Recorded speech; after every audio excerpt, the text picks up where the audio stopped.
Hi, before we go into our next lesson, we're going to recap lesson 5, which was absolute value equations. So we learned about absolute value. It's basically how far a number is from 0. An example, if you have -5 in the absolute value symbol, then you know that number is going to come out to a +5. And we also learned about the formula, absolute value of x minus m equals d, where m is the middle number and d is the distance from the middle. So we have an example where we had this, instead of the original formula, it had a plus. So what we need to do is rewrite it. So we change the sign and we do the opposite of the number. And then we can find the middle and the distance. The distance we know is 6. The middle is -2. So now we put in a number line. We got -2. And if you go 6 as your distance, so I'm just going to demonstrate that. Pen. So you go 6 to the left, and then you go 6 to the right. So that's positive. So once you do that, you have -2 plus 6, which gives us 4, and -2 plus -6, which gives us -8. And then your x's is -8, 4. And remember, absolute value always have two answers, two possible answers. And it's always coming from the distance, from the middle of the number line, whatever number it is. You also learn about solving it another way besides using that formula. Basically, you isolate the absolute value expression. So if there's a coefficient, whatever it is with it, you have to bring it to the other side of the equation. And then you have to set the distance, that's the number that is on the left side, the right side of the equation, negative and positive, and then you solve for the unknown. So we're just going to do one example just as a practice. This one is combining everything that we learned from the last lesson. So we have this. I'm going to rewrite it. And I'm going to make sure I pay attention to my signs, because in the last lesson I goofed. I had it all done the work correctly. It was just that one sign that I made a mistake on. For this one, everything's written correctly. So now I'm going to work with removing this 14 to the other side. So I'm going to subtract and bring down whatever I have on this side, and then I'm going to add those two. That's going to be -30. Now I still want to keep this by itself. Remember, you have to isolate. That's our mission. Isolate the absolute value symbol and its information. So then we're going to divide -2 on both sides. And then I'm bring this down. So it'll be absolute value of 2x plus 3 equals -15. And now I'm going to break it into the two, one negative and one positive. So this would be 2x plus 3 equals -15. And this would be 2x plus 3. Oops, not -15, +15. Positive 2x plus 3 equals 15. And now I solve. So this one will cancel out. This would be 2x equals 12, and then divide by 2, and then I get x equals 6 as one of my answers. And then I go back up and I do the same thing with this one, -3, -3, 2x. Oh, this was supposed to be negative. And a -18. And this will give me -9.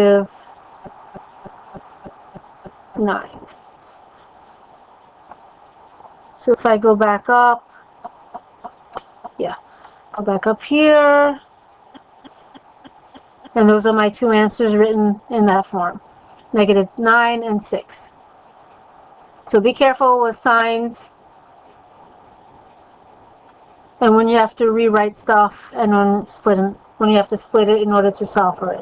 One positive, one negative.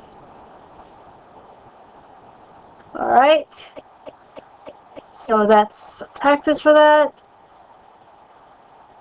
And just a little review from, actually, you know what, I'm going to skip that one. We don't need that one because you didn't do this one, so I'm going to skip that. Alright, let's go on, before we go on to our lesson.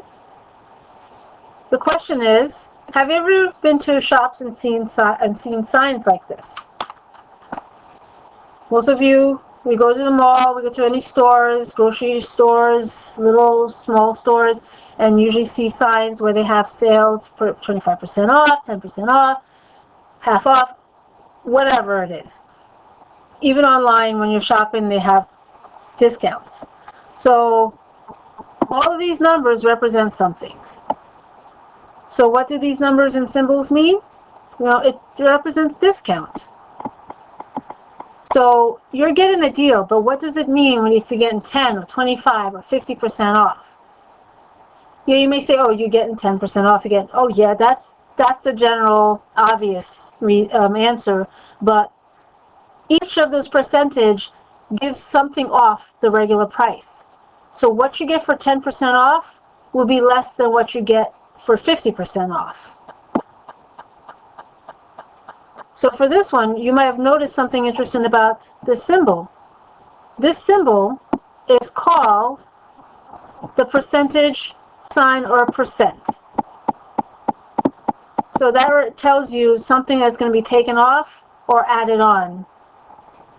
Because I know you see that with sales tax, and you need to add that on. So this leads us to our lesson about percents. And our objective is we're going to be how to describe and use percents. So what is a percent? A percent is a ratio that compares a number to 100. So when it comes to percentage, it's between 0 to 100%. But it's always out of 100 when you have to convert it. So percents can be written in 3 different ways. It can be written as a percent, a 17%. It can be written as a fraction, 17 over 100, or as a decimal, 0.17.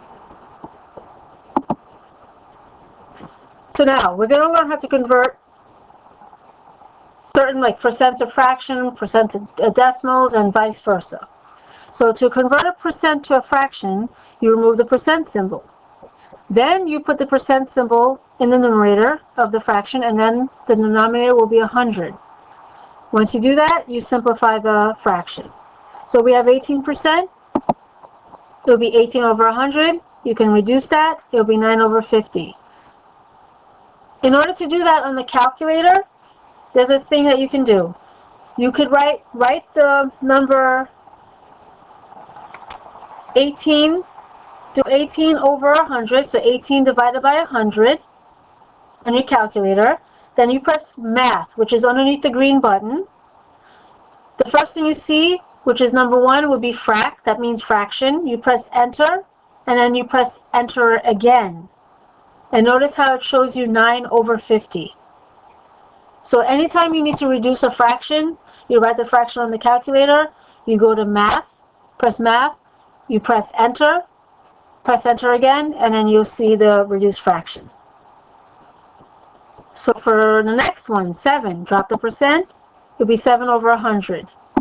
3.2 over 100, drop the percent, put it over 100, and then you'll get your reduced fraction, which is 4 over 12.5, I think.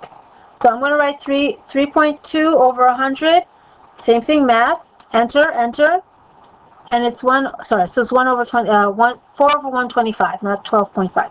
4 over 125. So sometimes you'll see like decimals on the numerator over 100. Just enter it in the calculator, see if you can come to a reduced fraction. Most of the times you will come to a reduced fraction. Other times you won't, but in this case you have a reduced fraction. And with numbers over 100, you still put it over 100. So it's 129, you drop the percent over 100. If that can be reduced, it can be reduced. That, if you turn into, yeah, you can turn into a mixed number, but in this case, just leave it as a fraction.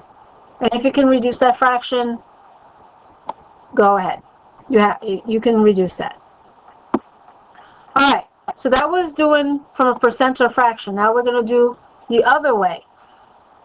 So remember, every percent is the ratio out of 100. Create the proportion to convert the fraction to 1 out of 100. And then the numerator of the fraction out of 100 is the percent. So we have the fraction 3 over 20.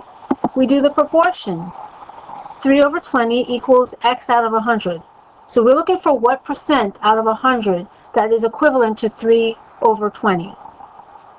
When you do the proportion, that's when you cross multiply. So that means that 3 times 100 equals 20 times x. You'll get 20x equals 300. Then 300 divided by 20, and then it'll give you your number, which you will put a percent behind it, and there will be 15%. But that's one way to do it. If you could do it another way. You write the fraction out. You do go to the calculator. You press 3 divided by 20. You get 0.15 times it by 100, 15%. It's the same thing. It's just you write it this way, but with the fraction, you put it into calculator, then you get your answer. But let me tell you one thing. If I want to see work, whether you do it this way or you do it by dividing and you show that it came out to 0.15 and you convert it to a percent by multiplying to 100, I need to see that work. I don't need to see answers because anyone can just give answers, but I need to see your thought process on how you got to that answer. Without it, you get partial credit. You're not going to get full credit, even if your answer is correct. All right, same thing with this one.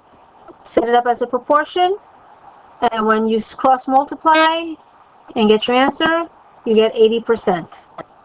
Or if you divide it, you would get 0.80 and turn it into percent by moving it 2 places to the right or multiplying it by 100. 5 over 8 over 8x over 100. Once you do the work, you should get 62.5%.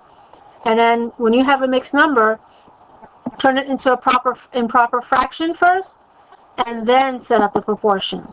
So you got 13 over 10 equals x over 100. Cross multiply, and then you get your answer as 130%.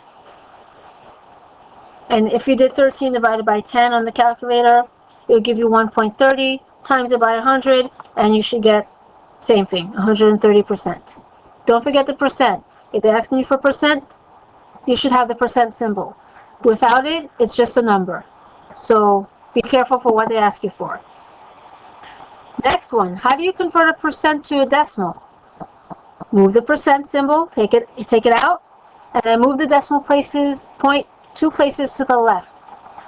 Add in zeros if needed. So you have 18%, drop the percent, go 2 places to the left, you get 0.18. Same thing with 7, you get 0.07. 3.2, starting from that point. After the 3, go 2 places to the left, you get 0.032. And then 1.129 gives you 1.29 as a decimal. And remember how when we have to move from decimal to percent, we multiply 100? So if we're going from percent to decimal, you do the opposite. It would be dividing. You divide by 100. So how do you move the decimal point to the left? You divide by 100. When you move it to the left, you divide by 100. When you move it to the right, you multiply by 100. And then how do you convert a decimal to a percent? You just do the opposite. This is where you would multiply. So you move the decimal 2 places to the right by adding zeros as needed, and then you put your percent symbol. Don't forget, if it's a percent, it needs that symbol. Or you can multiply by 100. So 0.93 becomes 93%, 0.08 becomes 8%, 3.25 becomes 325%, 2 becomes 200%, and 0.786 becomes 78.6%, And if you were to round it, it would be 79%, or if it's to the nearest whole number, 80%.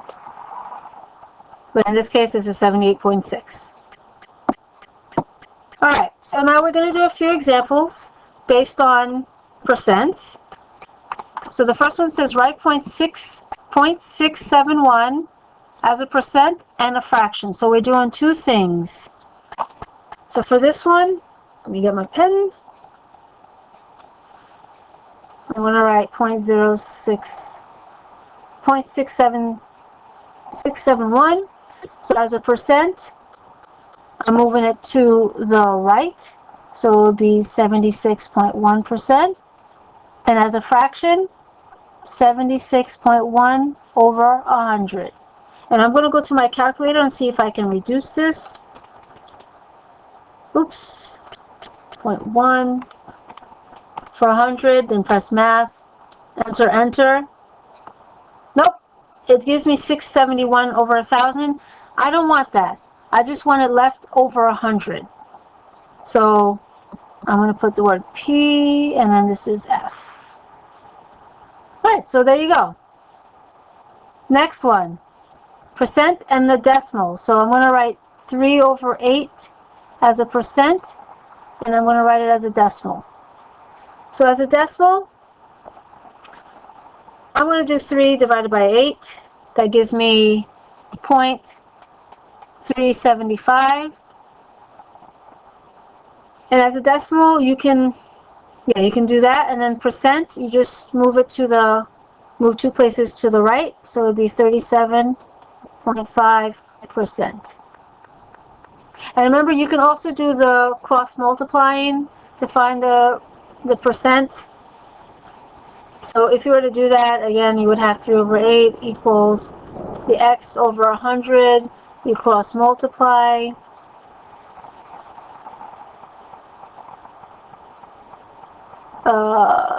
Yeah, that's right. And then it would be 300 divided by 8, which would give you the 37.5. And that would be your percent. And then you would move 2 places to the left or divide by 100 to give you the decimal. And then let's say for this one, you would do divide and gives you point. So that's alt option. So that's what you would do. Alright, so write 101 as a decimal and as a fraction. So I'm going to write it as a decimal. So put the word D, and then the other one's fraction. So as a decimal, 101%, I drop the percent. And then I move 2 places to the left. So 1.01. And then as a fraction, I would write it as 101 over 100. And that can't be reduced, so that's what it is. So it says, what does it mean when a percent is greater than 100%? We have more than what we should have. So that's what it means. Now, make this bigger. All right, so how do you find a percent of a number? Let me make this.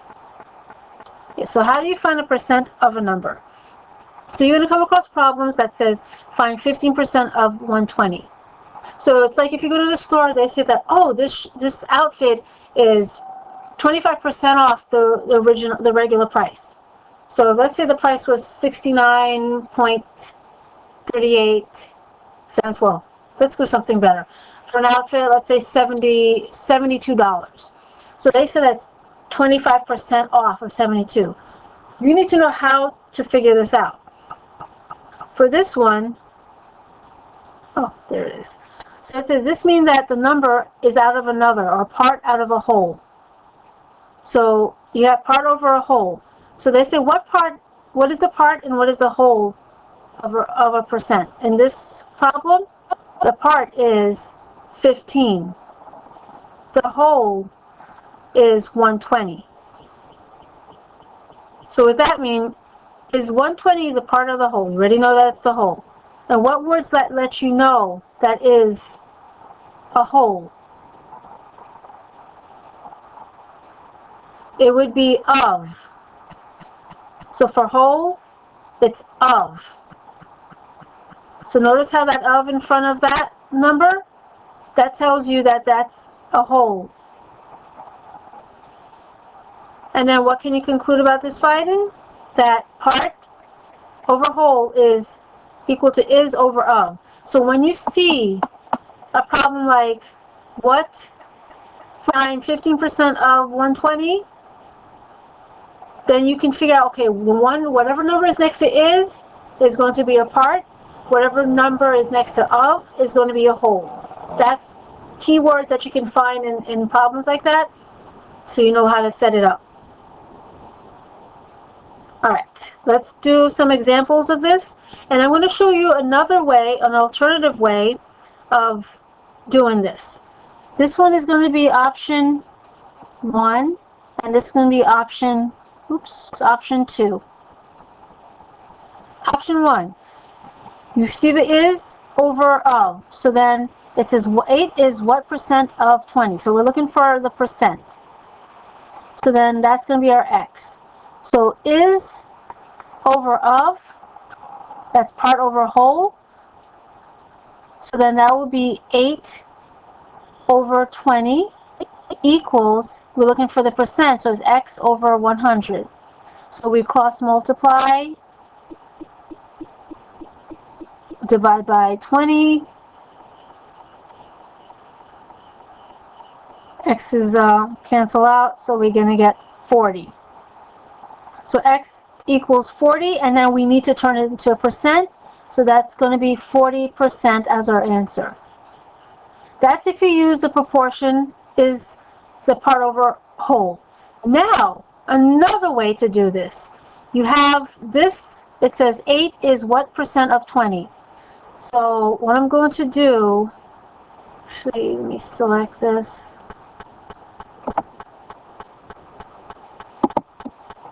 And I'm just going to make a...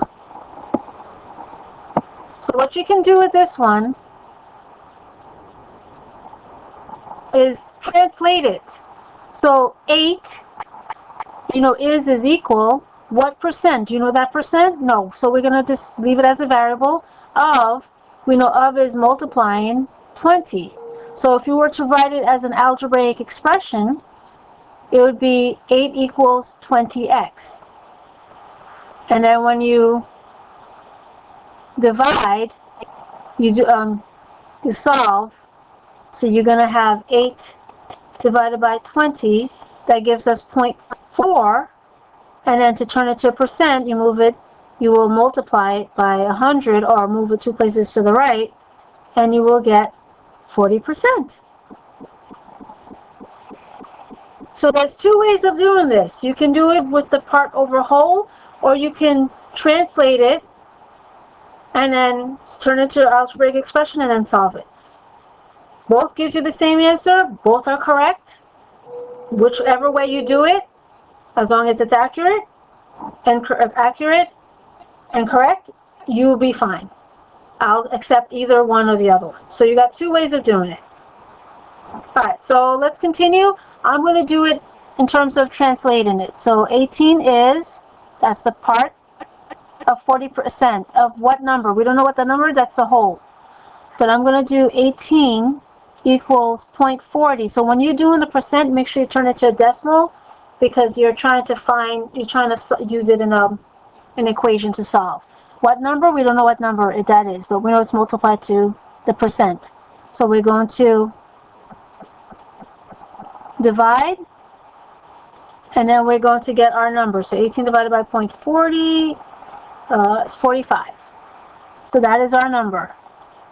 Don't put a percent in it because we weren't looking for a percent. We were looking for that number. And then if I were to do it the other way, just to show you what it would be like, we know that part is over of, part over whole. So 18, we don't know what that number is, so we're going to put x equals, we know what the percent is going to be 40 over 100. Remember, percent into fraction, drop the percent, and then put it over 100. And then when you cross multiply, You just divide, and then you should get the same thing. So this will cancel, the zeros will cancel out, and then you should get, oops, I put an extra 0 on my thing. It should be 45.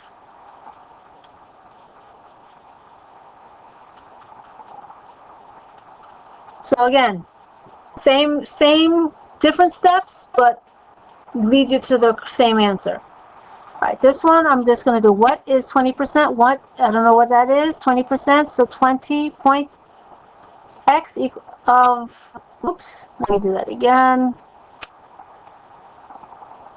So what is 20% of 45? So we don't know what it is, so it's x equals 0.20 times 45. So we're multiplying that. So that would give us 9. Just make sure.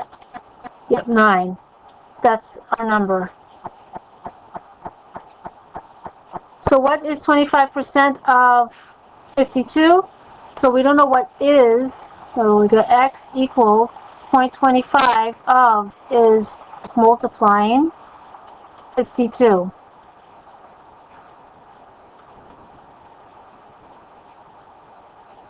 So that would be that. So then we got 0.25 times 52 is 13.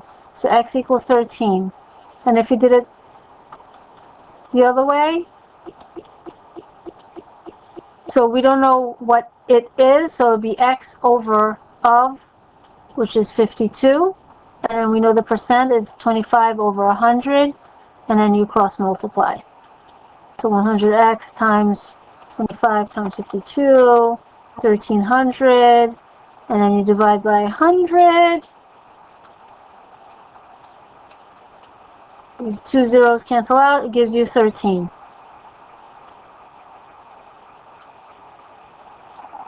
So 13 is 25% of 52. And then let's do same thing. I'm going to do the two options for this one. So option number 1 and then option number 2. So whichever you feel comfortable with, whichever way you like, it's up to you. But as long as you do it correctly, then you should get the right answer. So what percent? So this one I'm going to do what percent of 56 is 14. So I know it is over of, part over whole. So 14 over 56, and I don't know what the percent is, but I know it's out of 100. So I'm going to cross multiply. I'll get 1400 cross multiplying. And then I'm going to divide by 56. And I should get, and since I'm dealing with percent, I need to turn that number into a percent. Let's see what I get my answer as. This will be 25. And then that means 25%.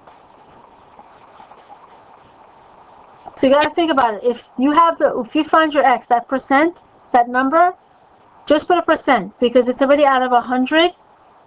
You just need to put that percent, because in order to turn it from that to a fraction, you have to drop the percent. In this case, you're working backwards. You add on the percent. Option 2, you just translate it. So what percent? We don't know what percent it is. So it's x times 56, of means 56, means multiplying, is equal 14. So then you divide by 56, and you get 14 divided by 56, which give you 0.25. And then to turn it to a percent, you move 2 places to the right, or you multiply by 100, and then you get 25%.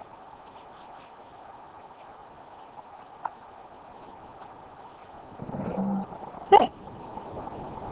And let me see if that's, yep. So we're on to the last one.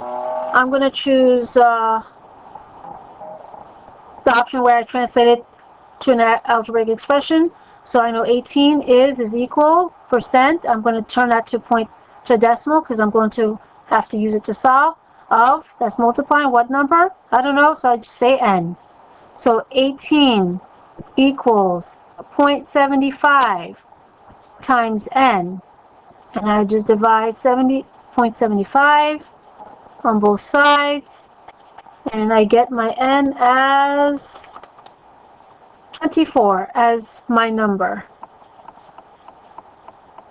So 18 is 75% of 24. Right. So anytime you're doing this video, if there was any confusions, you always know that you can always pause and go back and go at your own pace. You could also email me. That's another option if you're confused about something. So we learned about percents and converting it to a fraction, to a decimal.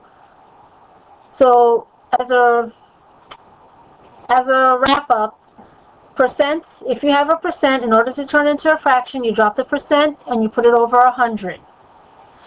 If you want to turn the percent into a decimal, you drop the percent and then you move 2 places to the left, or you divide by 100.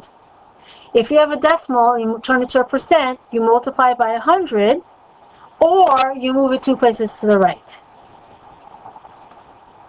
And when it comes to doing problems, trying to find a number or find a percent, you know is over of. Is represents part, of represents whole. And when you set it as a percentage, as a proportion, it's is over of equal what the percent is over 100. And then if whatever is missing, you just cross multiply and you solve. Or you can translate it. You know is means equal. If they say what percent, what number, you don't know what number that is, so you can put any variable. And of means multiplying. So there's 2 ways to solve it. Alright, so this concludes our lesson. And see you around. Have a good day.